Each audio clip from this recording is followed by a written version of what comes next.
Remugai jika gita, Remugai jika kita jisonga kone mimumengolu. remugai jika gita, Remugai jika kita jisonga kone mimumengolu. remugai jika gita, Remugai jika kita jisonga kone mimumengolu. remugai anyongoko, Remugai anyongoko somasim lesiela mobondol. remugai somanyariem, Remugai somanyariem neneri keba mumanbiye. remugai elodagiem, Remugai elodagem dagbadol yarib garmanbiye.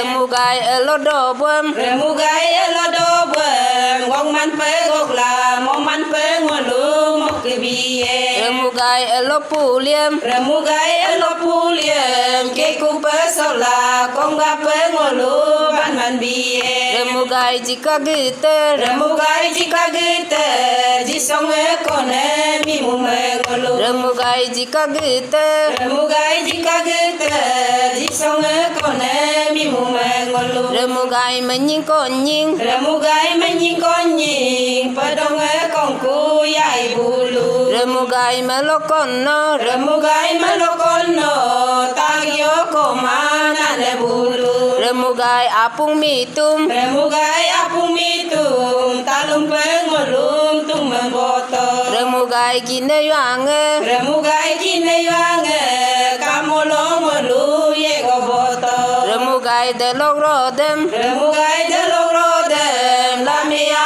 rodem ke konodem. remugai silokakwem, Remugai silokakwen sedike ayang jisuke angun goraloge. remugai banereying, Remugai bandereyi nalo bereyan sisa dokul. remugai ngitom kitab, Remugai ngitom kita Bible si podwe kangka bomdol. remugai kang kutonam, Remugai kang kitonam doi si aro ngitom si angun badange mai. remugai ngoke arum, Remugai ngoke arum tamage arum nalonge arum rum lenolu. remugai jika gite, Remugai jika gite jisonge kone mimumengolu. remugai jika gite, Remugai jika gite jisonge kone mimumengolu. remugai noluk ape, Remugai ngoluk ape